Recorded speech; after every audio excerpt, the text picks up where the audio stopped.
Listo. Entonces vamos a ver lo que son gases 1. ¿Me confirman si se puede ver la pantalla y se escucha bien?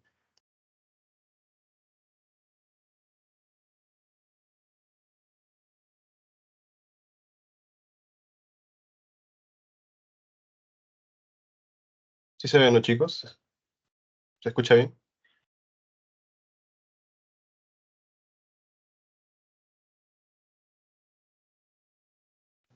Sí se escucha. Listo, gracias. Entonces, como les decía, vamos a ver lo que son gases 1. Entonces, vamos a estudiar más que todo lo que respecta al aparato respiratorio, ¿no? Vamos a estudiar un poquito sobre lo que es fisiología pulmonar también. Entonces, vamos a ver primero unas generalidades. Estamos hablando del sistema respiratorio, el órgano, bueno, los órganos por excelencia que van a representar el respiratorio, pues son los pulmones, ¿no? Entonces tenemos dos pulmones. Ahora, el parénquima pulmonar va a estar compuesto o va a estar constituido por múltiples estructuras, dentro de las cuales tenemos, digamos, a una de las principales, que es la que se va a encargar más que todo de ese proceso de respiración como tal, y es la que tenemos aquí. Esta de aquí, como mostramos, ¿no? Parecen como si fueran unos sacos, ¿no? ¿Alguien sabe cómo se llama esta estructura? Aquí son varias.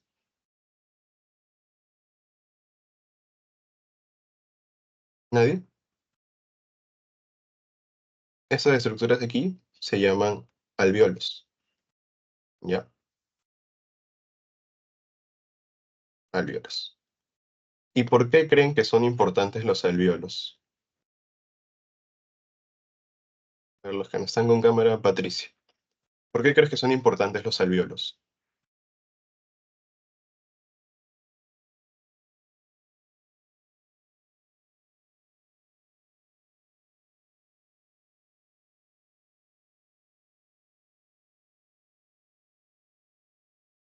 Bien, no para la respiración.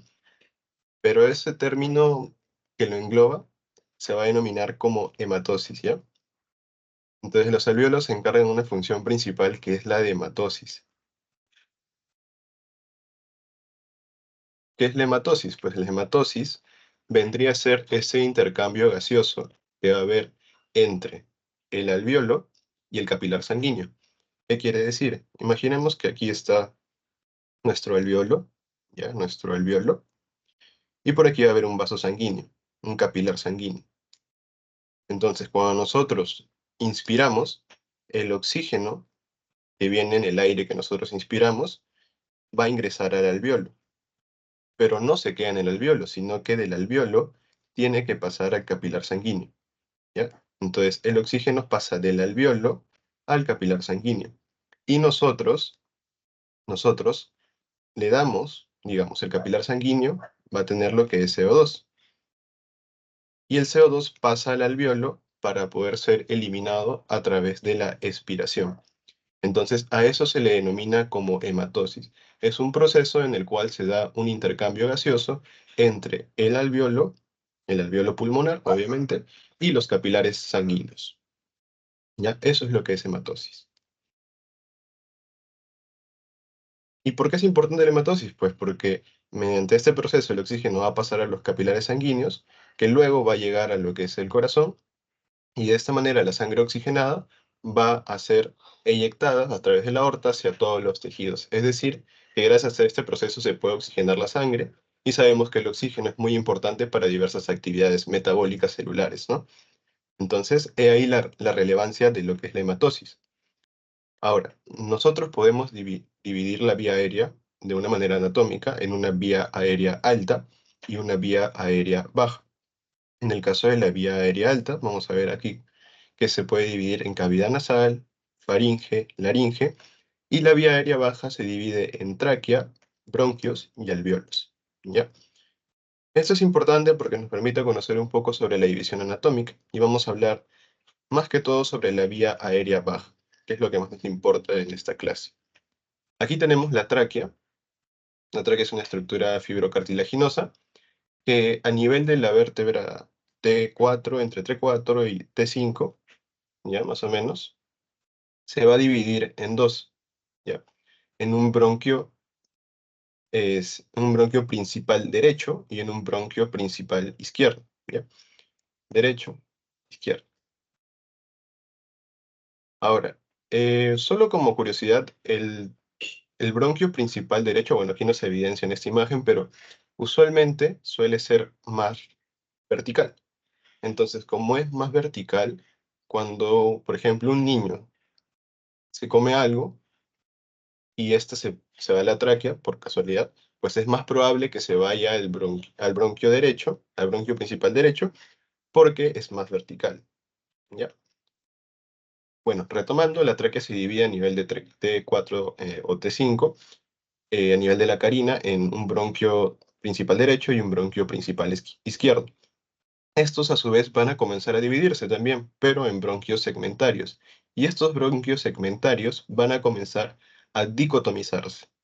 ¿Qué quiere decir dicotomizarse? Es que van a comenzar a ramificarse en dos. O sea, van a dar dos ramificaciones, dos ramificaciones. ¿Ya? Llegando a un total de 21 ramificaciones. De estas 21 ramificaciones, vamos a ver que 7 de ellas van a ser denominadas como bronquios. ¿Por qué? Porque van a tener cartílago, ¿ya? Entonces, las 7 primeras ramificaciones se van a considerar como bronquios porque presentan cartílago. Y las otras 14 dicotomizaciones van a denominarse como bronquiolos porque ya no van a tener lo que es cartílago y van a tener un diámetro menor de 1 milímetro, ¿ya? Entonces, retomando, tráquea se divide en dos, derecho e izquierdo, bronquios principales, luego bronquios segmentarios. Los bronquios segmentarios comienzan a dicotomizarse, dando un total de 21 ramificaciones, de las cuales los 7 primeros son bronquios y los 14 que restan, bronquiolos. Luego los bronquiolos terminan en lo que son los bronquiolos terminales, luego los bronquiolos respiratorios, y finalmente ya viene lo que es el conducto alveolar, el saco alveolar y el alveolo en sí, ¿ya? Entonces, eso es más que todo la forma en la cual se va ramificando todo el árbol bronquial. Ahora, estos bronquiolos respiratorios se denominan así, ¿por qué creen? ¿Por qué creen que se denominan como bronquiolos respiratorios? ¿Por qué no se le llama como los bronquiolos terminales? A ver, Roy, ¿tienes una idea? Porque Para, finalizan, porque son las últimas ramificaciones, sería. claro, eso serían los bronquiolos terminales, pero Terminal. los bronquiolos respiratorios, ¿por qué crees que se le llama así? Porque en ellos se va a llevar a cabo la hematosis alveolar. Ahí se va a dar el intercambio de gases también. Muy bien, claro, porque habíamos mencionado que en los alvéolos eran los que se encargaban del proceso de hematosis. Sin embargo, los bronquiolos respiratorios también se les llama así porque en cierta medida también pueden desempeñar esta función, pero en muy baja medida, digamos, ¿ya? Entonces, muy bien. Para los que recién ingresan, no olviden prender sus cámaras. Ahora es importante que prendan sus cámaras. Bueno, es ya algo mandatorio. Así que si no prenden sus cámaras, pues no se les va a considerar como asistencia. Así que los que recién ingresan, por favor, prendan sus cámaras, así como sus demás compañeros. Bueno, eso es con lo que respecta a las ramificaciones del árbol bronquial, ¿no? Ahora vamos a ver una diferencia entre dos conceptos bastante similares que se confunden bastante. Por un lado, lo que es la ventilación,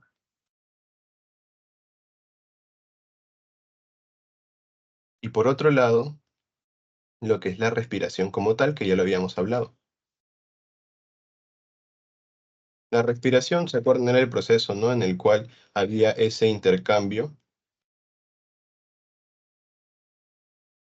gaseoso, ¿no?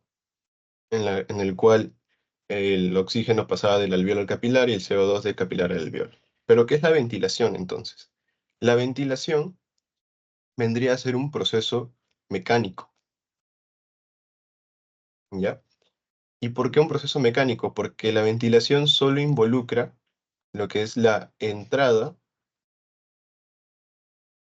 y salida de aire, ¿ya? Entonces, esa es la diferencia. En la ventilación estamos hablando de un proceso en el cual se involucra la entrada y salida de aire y eso va a ser más que todo facilitado por los músculos tanto inspiratorios como expiratorios, ¿ya? Mientras que en la respiración ya estamos hablando de un proceso más químico porque ya hay un intercambio gaseoso, hay un intercambio de oxígeno y CO2 entre el alveolo y los capilares. Entonces, esa es la diferencia principalmente. Por eso es que aquí vamos a hablar de mecánica de la ventilación y no hablamos de mecánica de la respiración, porque aquí solo estamos hablando de los músculos que van a intervenir o van a facilitar la forma en la cual ingresa y sale el aire. ¿Ya? Entonces, no se olviden esa parte. La ventilación, proceso mecánico. Respiración, intercambio gaseoso, involucra ya más un proceso un poco más químico.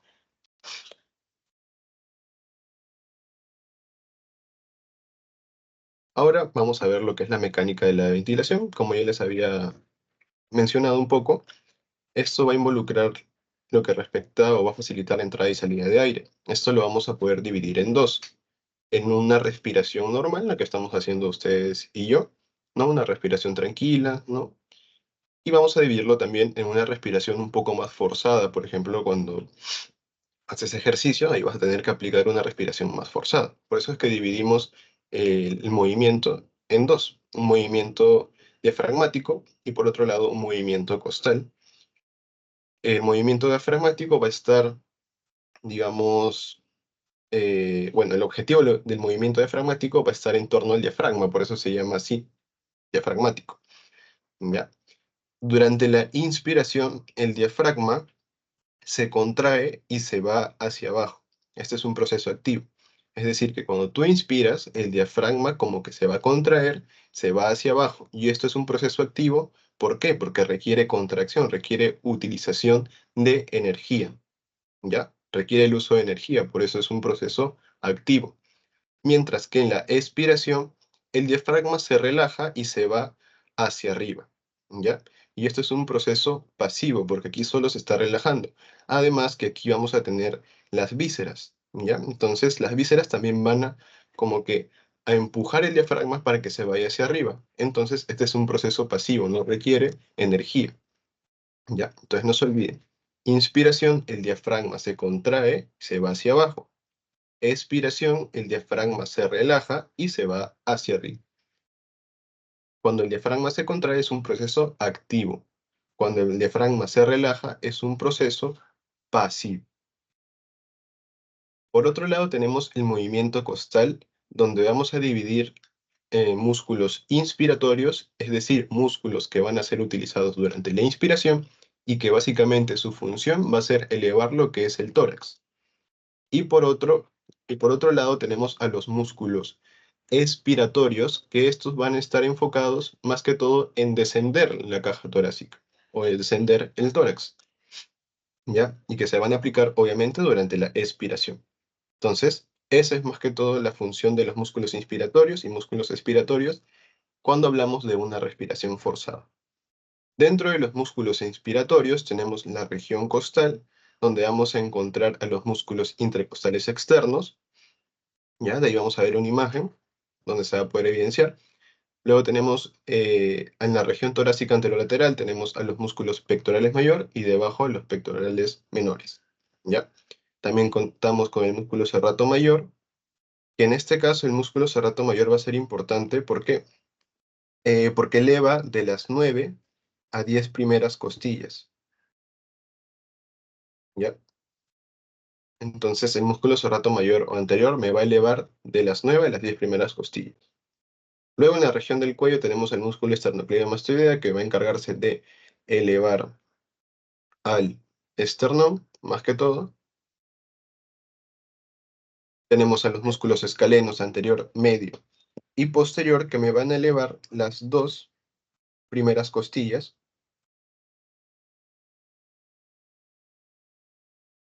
¿ya? Y finalmente tenemos al músculo serrato menor posterior superior, el cual me va a elevar de la segunda a la quinta costilla. Entonces, si se dan cuenta, la función de más que todo de estos músculos es elevar la costilla, es decir, elevarme el tórax. Y yo para esto lo voy a utilizar, ¿en qué momento? En una inspiración. Y por otro lado, en los músculos expiratorios tenemos a los músculos intercostales internos, tenemos al músculo recto abdominal, oblicuo mayor del abdomen y transverso del abdomen. Para que no tenga que memorizar, acuérdense, durante la expiración funcionan los intercostales externos y todo lo que tenga que ver con abdomen. Recto abdominal, oblicuo mayor del abdomen, transverso del abdomen. Es decir, si les ponen un montón de músculos y no se acuerdan cuál es expiratorio, acuérdense, si tienen la palabra abdomen o abdominal, probablemente sea un músculo expiratorio. Y más que todo, lo que más se confunden es en esto, en los intercostales. La forma en que yo me acuerdo es la siguiente. En los músculos inspiratorios comienza con la letra I, ¿no? IN. Mientras que eh, intercostales externos comienza con E. Entonces, yo digo músculos inspiratorios y pienso en los intercostales. Si es interno, entonces también comienza con I. Entonces no puede ser. Si no, yo pienso lo contrario. Tiene que ser con el externo porque comienza con diferente letra.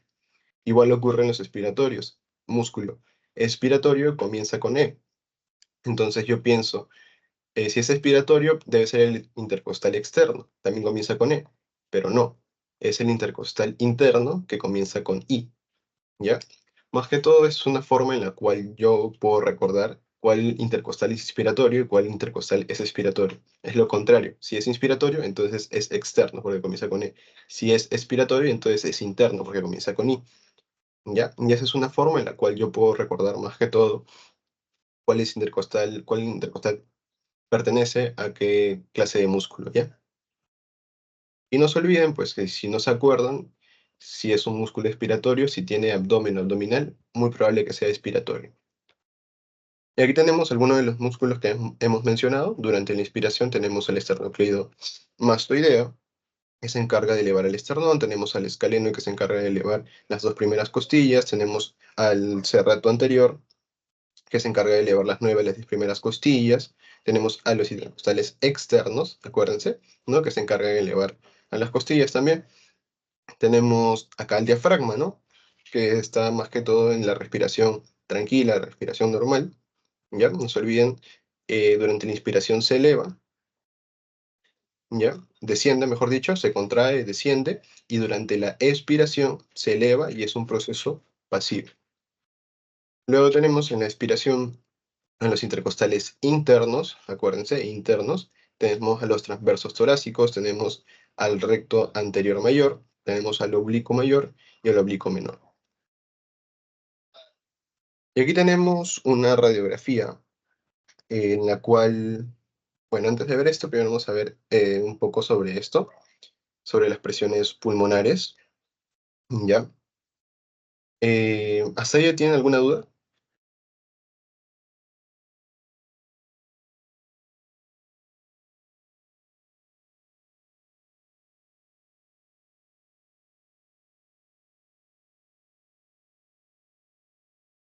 Por el chat. No. Entonces, seguimos. Vamos a hablar ahora acerca de las presiones pulmonares. Específicamente vamos a hablar sobre la presión pleural y la presión alveolar. Entonces, los pulmones van a estar recubiertos por una membrana serosa. Esta membrana se va a dividir en dos hojas, una a la cual se le va a denominar como pleura, ¿ya? Esta membrana se le denomina como pleura y se divide en dos hojas, una pleura visceral y una pleura parietal. Imaginemos que tenemos aquí uno de nuestros pulmones, ¿ya? Tenemos aquí uno de nuestros pulmones, entonces este pulmón va a estar recubierto por una membrana que tiene dos hojas. La que está más cerca al pulmón se va a denominar como pleura visceral y la que está más externa y está más cerca a lo que es la pared torácica, la que está pegada a la pared torácica, se le va a denominar como pleura parietal. Por eso, parietal, pared torácica, ¿ya? Y entre ambas pleuras, va a haber un espacio llamado espacio intrapleural, en la cual vamos a encontrar una pequeña cantidad de líquido, ¿ya? De líquido pleural, obviamente, ¿ya? Y la característica de este líquido es que va a permitir que la presión entre las pleuras sea negativa,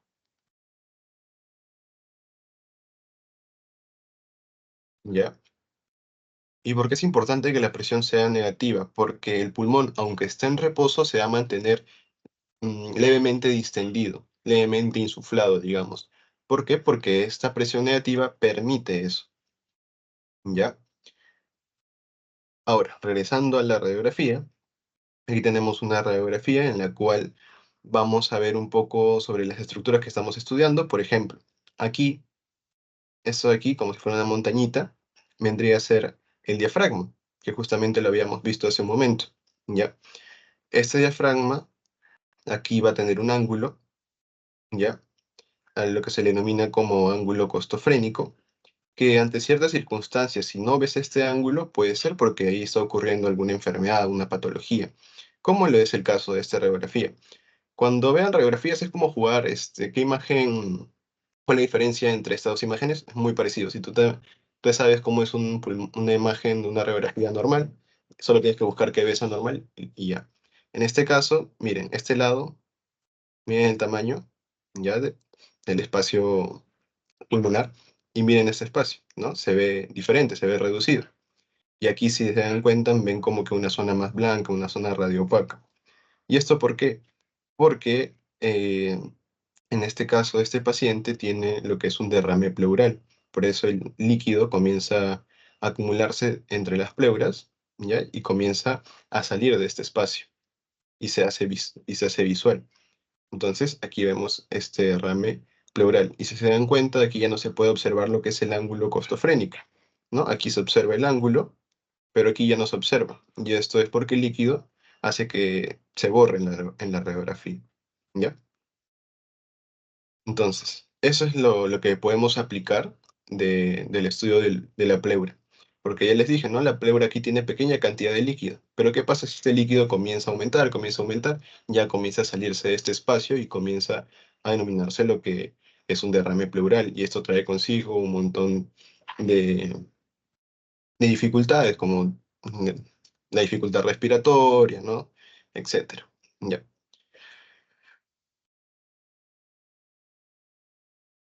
Entonces, acá vamos a ver más que todo cómo funciona o cómo se da lo que llamamos como expansión pulmonar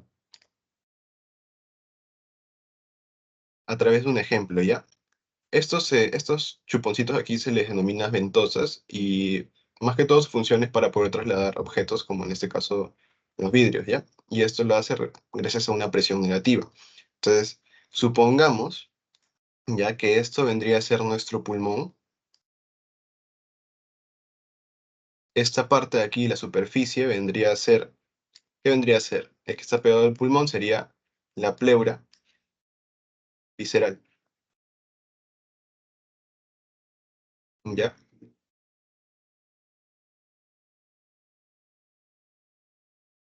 Esta ventosa vendría a ser la pleura parietal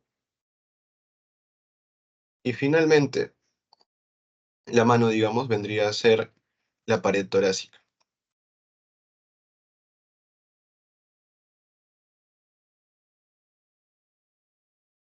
Entonces, ¿qué pasa si la pared torácica durante la inspiración se eleva, ya sea por la facilidad que le dan los músculos que ya vimos inspiratorios? Entonces la pared se va a elevar.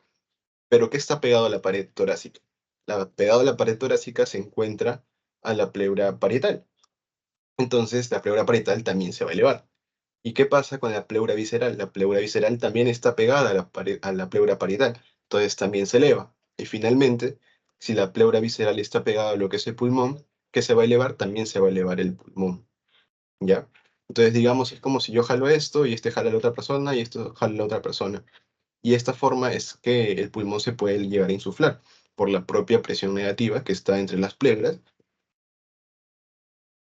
Y, por ejemplo, ¿qué pasa si entonces si yo levanto esto? Pues se va a levantar la pleura parietal.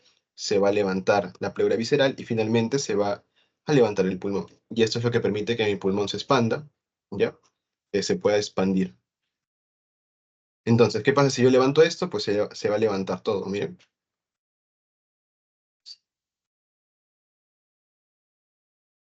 Entonces se levanta todo. Y es más o menos así como funciona la, la presión pleural y por qué debe ser negativa, ¿ya?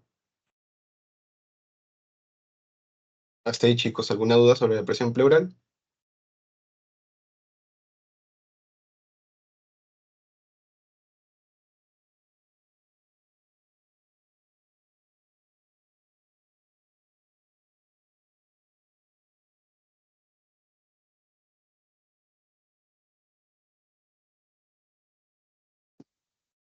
Bueno, continuamos. Entonces, la presión pleural vendría a ser la presión que ejerce el líquido que está entre ambas pleuras, ¿ya? Normalmente debe haber una pequeña cantidad de líquido que va a permitir que esta presión pleural sea negativa, pero ante ciertas enfermedades, esta cantidad de líquido puede aumentar y puede comenzar a producir lo que es un derrame pleural, ¿ya? Entonces, durante un estado, digamos, de reposo, donde no hay una inspiración ni una expiración, la presión pleural va a comenzar en -5 centímetros de H2O, ¿ya? Entonces, por eso les decía que la presión en sí ya era negativa. Aunque esté en reposo, la presión ya es negativa, y esto permite que el pulmón, aunque esté en reposo, pueda estar distendido. Luego, ¿qué pasa durante la inspiración? Cuando se eleva el tórax. ¿Qué pasa? Esta presión se va a hacer más negativa aún. Puede llegar hasta -7,5 centímetros de H2O. ¿Y qué pasa por otro lado durante la expiración? No se olviden, esto es inspiración. Durante la expiración, pues se vuelve al valor inicial, que es -5 centímetros de agua.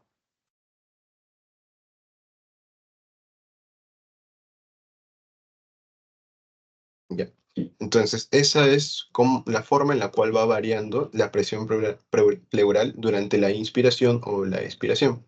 No se olviden, en reposo es -5 centímetros de agua. Durante la inspiración, esta presión se hace aún más negativa, -7,5 centímetros de agua. Y durante la expiración, esta presión vuelve a -5 centímetros de agua. ¿Ya? Y por otro lado, tenemos otra presión que vendría a ser la presión alveolar. En este caso, la presión alveolar vendría a ser la presión de aire que hay en el interior de los alveolos pulmonares. Entonces, nosotros respiramos, o bueno, les hago una pregunta mejor. ¿Nosotros por qué respiramos? O sea, gracias a los músculos o gracias a que nosotros podemos respirar. O la nariz tiene un músculo especializado que permite que el aire ingrese. ¿O por qué creen que nosotros respiramos? ¿O cómo respiramos?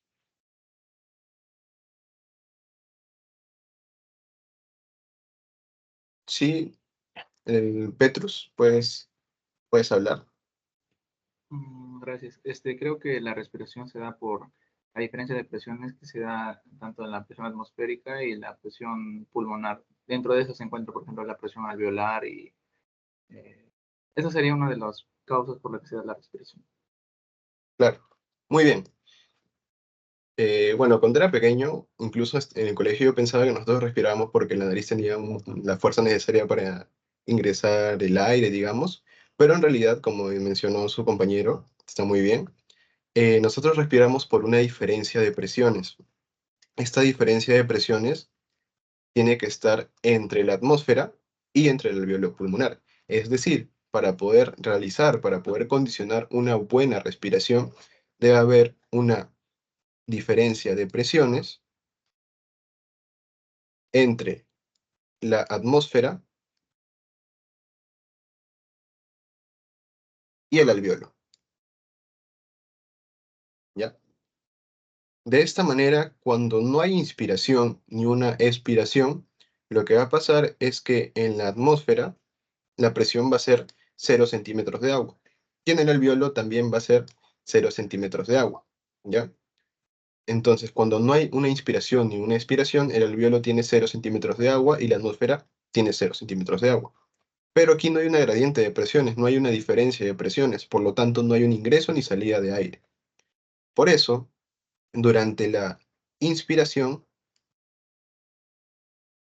la presión alveolar se vuelve negativa. Entonces, durante la inspiración, en la atmósfera va a continuar siendo la presión 0 y en el alveolo va a ser -1. Entonces, durante la inspiración, ¿cómo se va a dar la gradiente de presiones? La gradiente de presiones va desde el compartimento o el lugar donde hay mayor presión y el fluido, que en este caso vendría a ser los gases que se encuentran en el aire, van a pasar hacia el alveolo porque aquí hay menor presión, ¿ya? Entonces la diferencia de presiones va de un lugar donde hay mayor presión a menor presión. En este caso, como estamos hablando de la inspiración, en los alvéolos hay menos presión. Por lo tanto, el aire ingresa, ¿ya? Entonces el aire va de la atmósfera hacia los alvéolos. Entonces, durante la inspiración, el aire comienza a ingresar a las vías aéreas. Eso es durante la inspiración. Durante la expiración, vamos a ver que la presión alveolar es +1 centímetro de H2O. Entonces, durante la expiración, la atmósfera continúa siendo 0 y en el alveolo ahora es positivo, +1. ¿Y cómo se va a dar entonces la gradiente? Mayor presión a donde hay menor presión. En este caso, ahora en el alveolo hay mayor presión, por lo tanto, el aire va a salir de nuestro organismo a través de la expiración. Y de esta forma es como se va a dar la presión alveolar, cómo se da la inspiración, o por qué durante la inspiración ingresa el aire y por qué durante la expiración sale el aire, por diferencia de presiones. Entonces, no se olviden, para que haya una buena respiración, debe haber una diferencia de presiones entre lo que es la atmósfera y el alveolo pulmonar. Durante la inspiración, la presión alveolar se hace negativa, -1, y esto condiciona de que el aire ingrese a las vías aéreas, y por otro lado, durante la expiración, la presión se hace positiva, condicionando de que el aire salga de las vías aéreas, ¿ya? Y aquí tenemos un resumen donde está lo que es la presión pleural durante la inspiración, durante la expiración. Tenemos la presión alveolar durante la inspiración y la expiración. Y tenemos su duración. La inspiración dura alrededor de 2 segundos y ahí la expiración 3 segundos. Obviamente estamos hablando de una respiración tranquila, ¿no?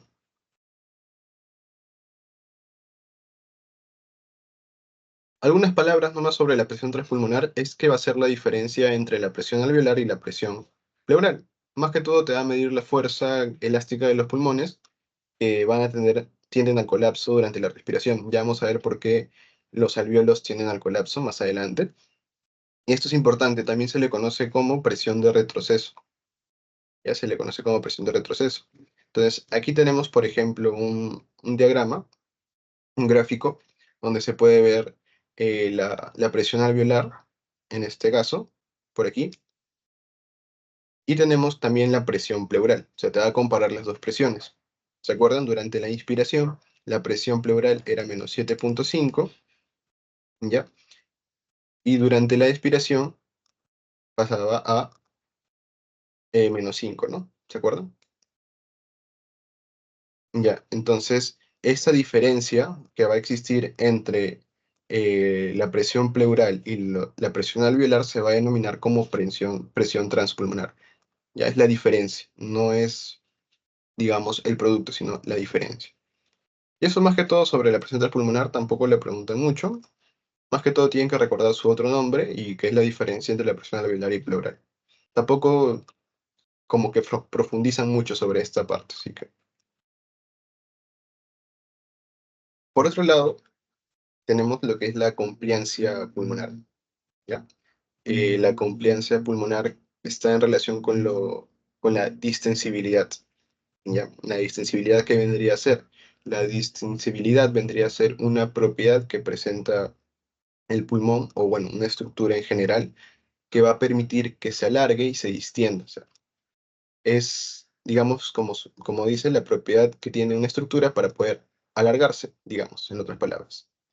¿Y por qué está determinado la distensibilidad en el pulmón va a estar determinado por el propio tejido pulmonar. Sabemos que el tejido pulmonar tiene fibras de elastina y fibras de colágeno, que esto le dan esa elasticidad que tienen los pulmones, pero solo en un tercio, como ven aquí. Un tercio de esta fibra va a permitir esta distensibilidad. Pero ¿qué es la otra 2 tercios que permiten la distensibilidad? Es la tensión superficial. ¿Ya? Y por eso vamos a ver ahora qué es la tensión superficial. Nosotros vamos a ver que en el alveolo su superficie va a estar rodeada por unas moléculas de agua. ¿Ya? Unas moléculas de agua van a estar en la superficie del alveolo. Estas moléculas de agua van a estar bien unidas a la superficie y van a generar una forma de contracción. Es decir, estas moléculas de agua van a comenzar a contraerse como tratando de expulsar el aire de los alveolos. Como si tuvieras un globo y tú lo presionas, ¿ya? Para expulsar el aire. Algo así funciona la tensión superficial. Las moléculas de agua se contraen y van a hacer que este alveolo pueda expulsar el aire. Entonces, si la tensión superficial no fuera regulada, no fuera controlada, ¿qué pasaría? Lo aplastarían, digamos, tanto al alveolo o lo contraerían tanto que este alveolo, ¿qué pasa? Va a llegar a colapsarse. Por eso es que a mayor tensión superficial, mayor tendencia del alveolo al colapso. Pero ¿por qué es importante también la tensión superficial? Porque no que tienda al colapso o genere que el alveolo tienda al colapso, no tampoco es, digamos que es tan malo. ¿Por qué? Porque cuando se expande el pulmón, ¿qué tiene que hacer para poder regresar a su forma? Pues la tensión superficial permite eso también.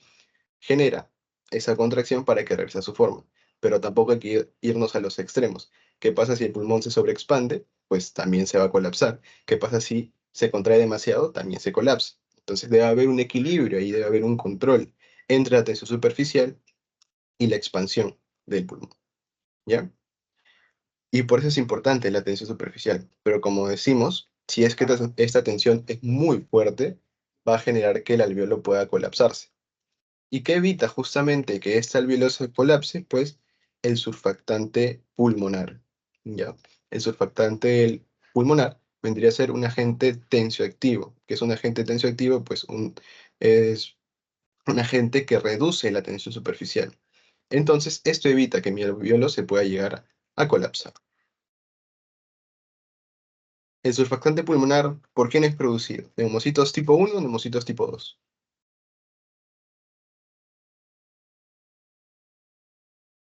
¿Alguien sabe? Tipo 2. Muy bien. El surfactante pulmonar es producido por los neumocitos tipo 2. ¿Ya? Los neumocitos tipo 1 están más en relación con lo que es una función estructural, pero los neumocitos tipo 2 son los que se encargan de producir este surfactante pulmonar. Otra pregunta que también hacen bastante es ¿cuál es el fosfolípido más importante que compone el surfactante pulmonar? ¿Alguien sabe? El fosfolípido más importante del surfactante pulmonar. Lecitinas de calcio. Mm, ¿Perdón? Fosfatidilcolina. Ya, está por ahí. El fosfolípido más importante está aquí. Estos me lo preguntaron, me acuerdo, en mi parcial, cuando llevé física, y muchos de nosotros no sabíamos esto. Nos enteramos de su existencia después del examen. Y era este, ¿no? El dipalmitoil fosfatidilcolina. Es el fosfolípido más importante que compone el surfactante pulmonar. ¿Ya?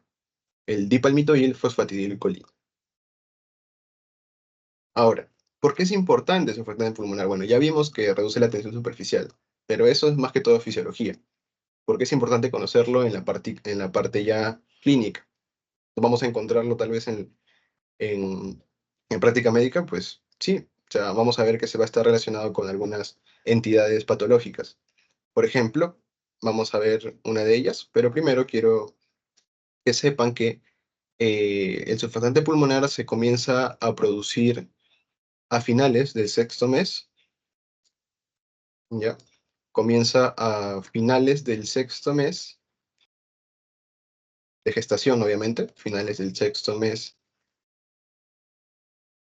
de gestación, o también dicen inicios del 7º mes de gestación. Pero no es hasta 2 semanas antes del nacimiento que ya se comienzan a producir grandes cantidades de surfactante pulmonar. Por otro lado, ese es un factor. Otro factor importante es que la presión alveolar va a ser igual a 2 veces la tensión superficial sobre el radio del alveolo. ¿Qué quiere decir? Que si el radio del alveolo es más pequeño, pues la presión alveolar va a aumentar. Y caso contrario, si el radio del alveolo es grande, pues la presión va a disminuir. ¿Ya? Entonces, en los neonatos, su radio del alveolo usualmente es más pequeño que en un adulto, pero igual como tienen surfactante pulmonar en grandes cantidades, pues pueden más que todo sobrellevar todo este proceso de maduración, ¿no? Pero ¿qué ocurre con los que son prematuros? Nosotros mencionamos que el surfactante pulmonar se produce a finales del 6º mes de gestación, pero 2 semanas antes del nacimiento se produce grandes cantidades. Sin embargo, como un neonato es prematuro, entonces no tiene suficiente cantidad de surfactante pulmonar. Entonces, como no tiene suficiente surfactante pulmonar, como sus alvéolos tienen un radio muy pequeño, por lo tanto la presión alveolar va a ser muy alta, ¿qué pasa con estos alvéolos? Se van a colapsar. ¿Y esto qué me va a llevar? Pues me va a llevar a un síndrome denominado como síndrome de dificultad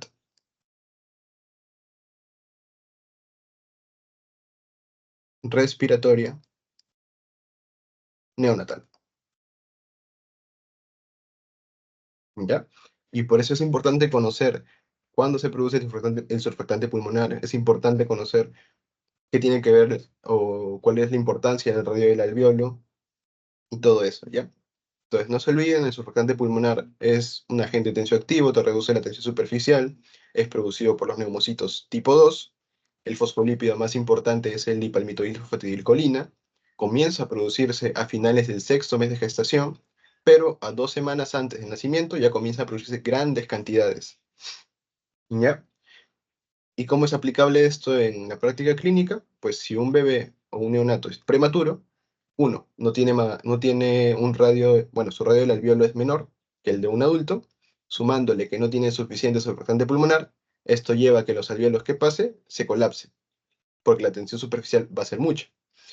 Luego, ¿qué va a pasar? Pues esto se va a denominar como síndrome de dificultad respiratoria neonatal.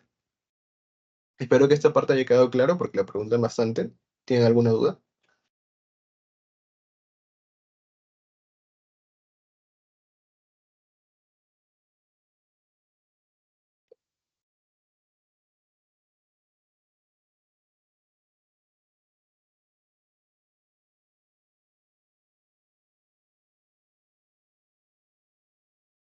Bueno, no hay dudas, continuamos. Ya vamos a terminar con esta última parte, que son los volúmenes pulmonares. Los volúmenes pulmonares eh, van a ser o se van a poder hallar, digamos, gracias a una prueba determinada que se llama espirometría. Espirometría más que todo es para poder calcular estos volúmenes pulmonares y a partir de los volúmenes pulmonares poder calcular lo que es la capacidad pulmonar. Y esta espirometría nos permite ver si el paciente tiene algún problema, ¿no? Algún problema de una enfermedad obstructiva, una enfermedad restrictiva, digamos, ¿no? Y por eso es importante conocer los volúmenes pulmonares. Vamos a tener 4 volúmenes, ¿ya? 4 principales. Uno que es el volumen corriente, 2 que es el volumen de reserva inspiratoria, 3 que es el volumen de reserva expiratoria y 4 que es el volumen residual. Entonces, si conoces estos 4 volúmenes, ya con eso es suficiente porque ya vas a poder determinar las capacidades pulmonares. Entonces, el volumen corriente es el volumen de aire que se inspira y se expira en una respiración normal. Lo que estamos haciendo nosotros. Inspirando, expirando, de forma tranquila. ¿Cuánto es ese volumen? Aproximadamente 500 mililitros, ¿ya? O 500 centímetros cúbicos. Luego tenemos el volumen de reserva inspiratoria, que vendría a ser el volumen adicional de aire que se puede inspirar desde un volumen corriente normal y por encima del mismo. Es decir, yo inspiro, sigo inspirando, y eso vendría a ser, ¿qué? Mi volumen de reserva inspiratoria. O sea, el volumen que yo puedo inspirar sobre un volumen corriente, digamos. Esto es entre 3.000 y 3.500 mililitros. Luego tenemos el volumen de reserva expiratorio, que es parecido. En este caso, el volumen es el volumen adicional máximo de aire que se puede expirar mediante una expiración forzada, después del final de una expiración a volumen corriente. Básicamente lo mismo. Yo inspiro, expiro, sigo expirando, y eso vendría a ser mi volumen de reserva expiratorio, que es 1.100 a 1.500 mililitros. Y finalmente tenemos el volumen residual, que es el volumen que queda en los pulmones después de una expiración forzada. O sea, después de un volumen de reserva expiratorio, que es 1.200. En otras palabras, volumen corriente, respiración tranquila. Volumen de reserva inspiratoria, una inspiración forzada. Volumen de reserva expiratoria, una expiración forzada. Y volumen residual, lo que queda en los pulmones luego de una expiración forzada. ¿Ya? Otra cosa es que el volumen corriente también se le conoce como volumen tidal o volumen de vaivén, también se le denomina. Y bueno, conociendo esos volúmenes, ya con eso vamos a poder hallar lo siguiente, las capacidades pulmonares, porque las capacidades pulmonares no es otra cosa que la suma o la sumatoria de los volúmenes pulmonares. ¿Ya? O sea, vamos a combinar distintos volúmenes pulmonares y esto me va a dar distintas capacidades. En primer lugar tenemos la capacidad inspiratoria, que vendría a ser la suma entre el volumen corriente y el volumen de reserva inspiratorio. ¿Ya? Entonces, es básicamente la cantidad de aire que puede inspirar una persona, inspirando al máximo. Yo inspiro al máximo y esa vendría a ser mi capacidad inspiratoria. Entonces, sumamos volumen corriente, que ¿cuánto valía? 500, ¿no? 500 mililitros. El volumen de reserva inspiratorio estaba entre 3.000 y 3.500. Vamos a poner el valor menor. Sería 3.000. Por lo tanto, ¿cuánto es la capacidad inspiratoria? 3.500 aproximadamente, ¿ya? Como mínimo. 3.500, ¿qué? Mililitros. ¿Ya? ¿Qué es la capacidad residual funcional? Es la cantidad de aire que queda en los pulmones si es que no se ha realizado una expiración forzada. En otras palabras, ¿qué vendría a ser? Vendría a ser el volumen de reserva expiratorio más el volumen residual. ¿En cuánto valía entonces el volumen residual? 1.200. ¿Cuánto vale el volumen de reserva expiratorio? Está entre 1.100 y 1.500. Vamos a tomar el de menor valor. Entonces sería 1.100. Por lo tanto, ¿cuánto vale la capacidad residual funcional como mínimo? 2.300 mililitros.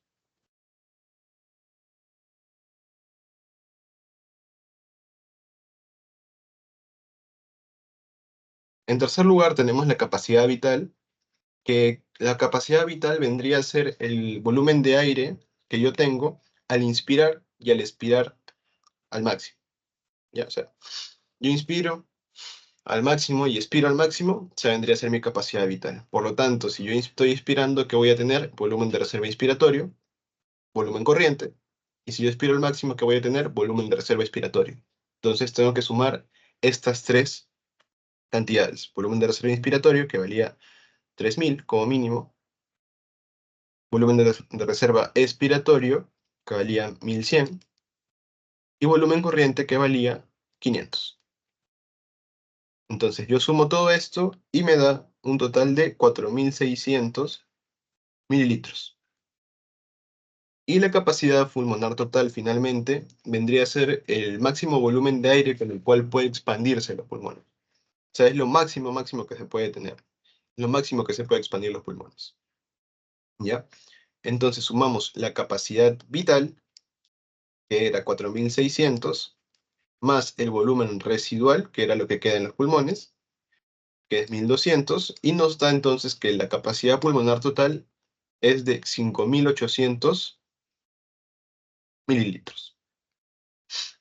¿Ya? Y por eso les decía que si tú conoces los volúmenes pulmonares, pues te va a ser sencillo poder calcular lo que son las capacidades pulmonares. No se olviden, volumen corriente es el volumen de aire que ingresa y sale en una situación de reposo, en una situación tranquila. Volumen de reserva inspiratorio, inspiras al máximo. Volumen de reserva expiratorio, expiras al máximo. Volumen residual es lo que queda en los pulmones luego de una expiración forzada. Capacidad inspiratoria es la suma, o sea, tú inspiras al máximo, pero ahí consideras también lo que es el volumen corriente. El volumen de reserva inspiratoria tú inspiras al máximo, pero no consideras el volumen corriente. Aquí sí lo consideras, por eso tienes que sumar el volumen corriente más el volumen de reserva inspiratorio. Luego, en la capacidad residual funcional, es la cantidad de aire que tienes en los pulmones, ya si no realizas una expiración forzada, digamos. Luego, la capacidad vital vendría a ser cuando tú inspiras al máximo y expiras al máximo. O sea, estás considerando tres de los volúmenes que vendría a ser volumen de reserva inspiratorio, volumen de reserva expiratorio y volumen corriente. Y finalmente, la capacidad pulmonar total vendría a ser el volumen máximo que se puede expandir los pulmones. Y aquí tenemos un gráfico donde se puede evidenciar justamente eso. Tenemos este gráfico, miren. Por ejemplo, nosotros inspiramos, expiramos, inspiramos, expiramos. Inspiramos, expiramos, inspiramos, expiramos. Entonces, esa es una situación de reposo. Estamos inspirando tranquilos, estamos expirando tranquilos. Eso que vendría a ser entonces un volumen tidal. Otro nombre que recibe, volumen de vaivén. ¿Ya? Otro nombre que recibe, volumen corriente. Entonces, esos tres nombres no se olviden, pueden preguntarle cualquiera de los tres. Volumen tidal, volumen corriente, volumen de vaivén. Luego, si yo inspiro, expiro, inspiro, expiro, inspiro, sigo expirando, expiro, sigo expirando, ¿eso qué vendría a ser? Cuando yo expiro por debajo de lo que es una expiración normal, volumen de reserva expiratorio. ¿Ya? Por otro lado, yo inspiro, expiro a volumen corriente, inspiro, expiro, inspiro, sigo inspirando, ¿eso qué vendría a ser? Volumen de reserva inspiratorio. ¿Ya? ¿Cuánto valía como mínimo? 3000. ¿Cuánto valía como mínimo? 1100. El volumen residual que vendría a ser, yo inspiro, expiro, inspiro, expiro, inspiro, expiro, sigo expirando, y lo que queda en los pulmones luego de un volumen de reserva expiratorio vendría a ser el volumen residual. ¿De cuánto valía? 1200, ¿ya? Aproximadamente. Entonces ya conozco los cuatro volúmenes principales, puedo calcular las capacidades pulmonares. Por ejemplo, la capacidad inspiratoria es la suma entre el volumen corriente, volumen tidal, más el volumen de reserva inspiratorio. Por otro lado, la capacidad residual funcional, ¿qué vendría a ser? Vendría a ser la suma del volumen de reserva expiratorio más el volumen residual. ¿Y qué vendría a ser la capacidad vital? Es cuando tú inspiras al máximo y expiras al máximo. Es decir, me sumas desde el volumen de reserva expiratorio, sumas el volumen tidal y finalmente llegas al volumen de reserva inspiratorio. Me sumas todo. ¿Cuánto valía? 4600. ¿Cuánto valía la capacidad inspiratoria? 3500. ¿Cuánto valía la capacidad residual funcional? 2300. Y finalmente, ¿cuánto vale la capacidad pulmonar total? Es decir, la suma de todos los volúmenes y el máximo que se puede expandir los pulmones, sí, 5800. ¿Ya? Por eso le decía, chicos, que si se acuerdan los volúmenes pulmonares, ya las capacidades pulmonares las van a dominar muy fácilmente. Hasta ahí, chicos, ¿tienen alguna duda?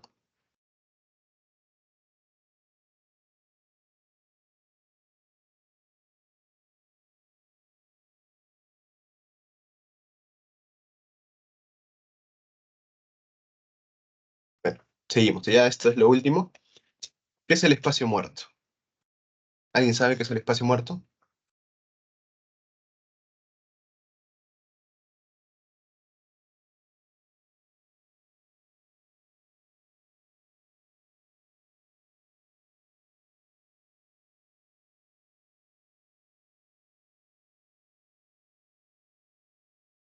Milagros, ¿tienes alguna idea de qué es espacio muerto?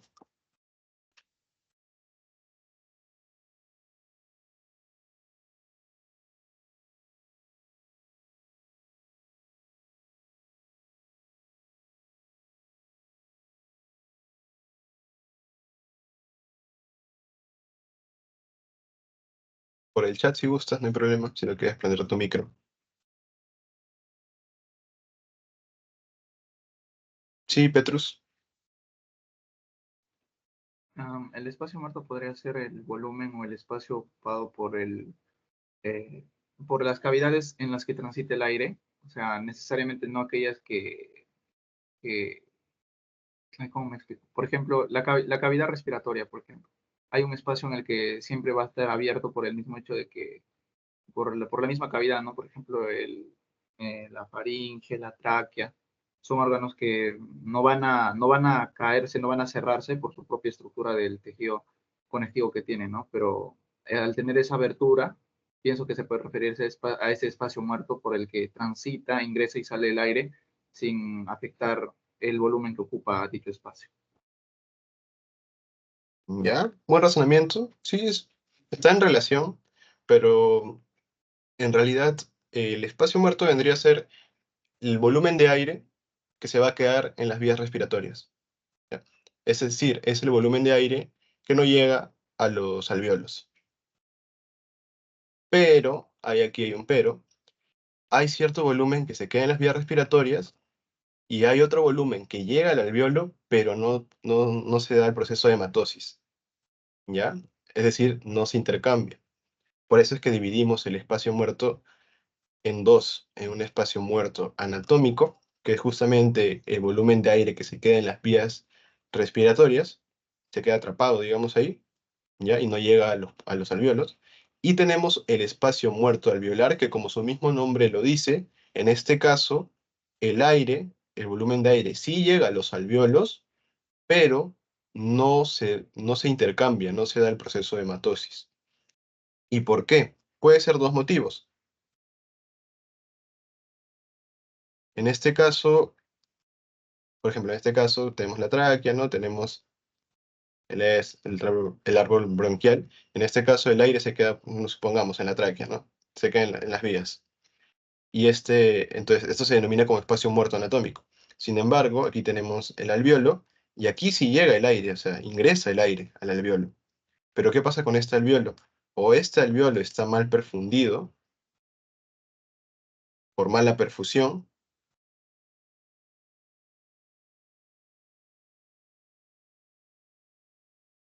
o por mala ventilación, ¿ya? ¿Ya? Entonces, mala perfusión es decir que aquí no llega una capilar sanguíneo, o sea, no llega muy bien la sangre hasta aquí, y por eso no puede transportarse lo que es el oxígeno, digamos, o el CO2, por mala perfusión, o por mala ventilación, digamos, no sé, este alvéolo tal vez está con un radio muy pequeño, entonces si tiene un radio muy pequeño, pues va a tender al colapso, porque va a aumentar lo que es la tensión superficial, porque va a aumentar la presión alveolar.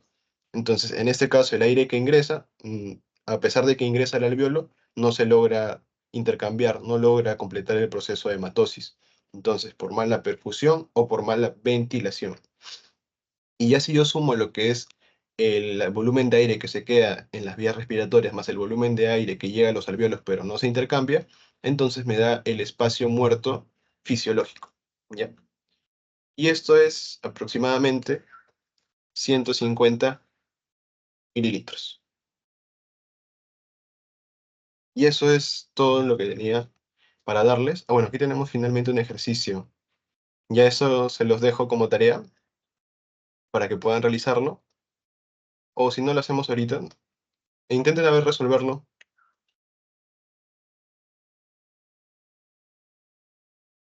Les doy 5 minutos. Bueno, 10 minutos, porque yo tampoco me acuerdo cómo resolver. Así que también voy a intentarlo junto con ustedes. No recordaba este ejercicio.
¿Alguien le salió?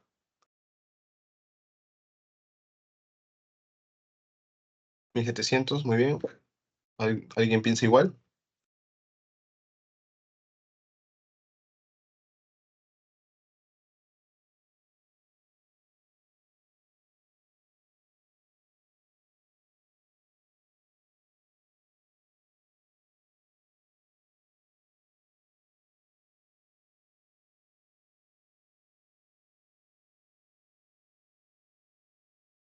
A ver, les voy a dar una ayuda para ver si con eso pueden resolverlo. Acuérdense, la capacidad pulmonar total, ¿a qué vendría a ser igual? Volumen de reserva inspiratorio, más volumen de reserva expiratorio, más volumen corriente, más volumen residual. O sea, los 4 volúmenes. Y ahí solo tienen que reemplazar y recordar un dato importante. Ya. Pero sí, la mayoría lo ha hallado. 1700, vamos a ver si es verdad. Entonces dicen 1700, ¿no? Vamos a corroborar si sale 1700. Entonces, como les decía, nos dicen la capacidad pulmonar total es de 6.000 centímetros cúbicos, 6.000 mililitros. Entonces, también nos menciona que el volumen residual es de 1.000 centímetros cúbicos y la capacidad inspiratoria es de 3.300. Calcule el volumen de reserva expiratoria. ¿Ya? O sea, nos piden calcular esto. Entonces, esta vendría a ser nuestra incógnita. Nos dan entonces que la capacidad pulmonar total es 6.000. Reemplazamos 6.000. Y esto va a ser igual a volumen de reserva inspiratoria. No nos dan volumen de reserva inspiratorio. Más X, que vendría a ser el volumen de reserva inspiratorio. Más nos dan volumen corriente. No nos dan volumen corriente.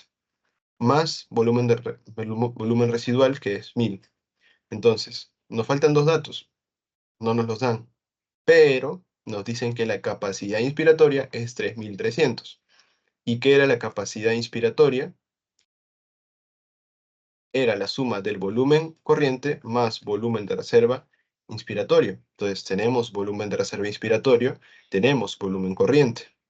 Por lo tanto, 6.000 va a ser igual a 3.300 más X más 1.000. 6.000 vendría a ser igual a 4.300 más X. Finalmente pasamos a restar y nos quedaría que X, es decir, el volumen de reserva inspiratorio, vendría a ser igual a 1.700 centímetros cúbicos. Muy bien, chicos. Eso sería todo. ¿Tienen alguna duda con respecto a la clase?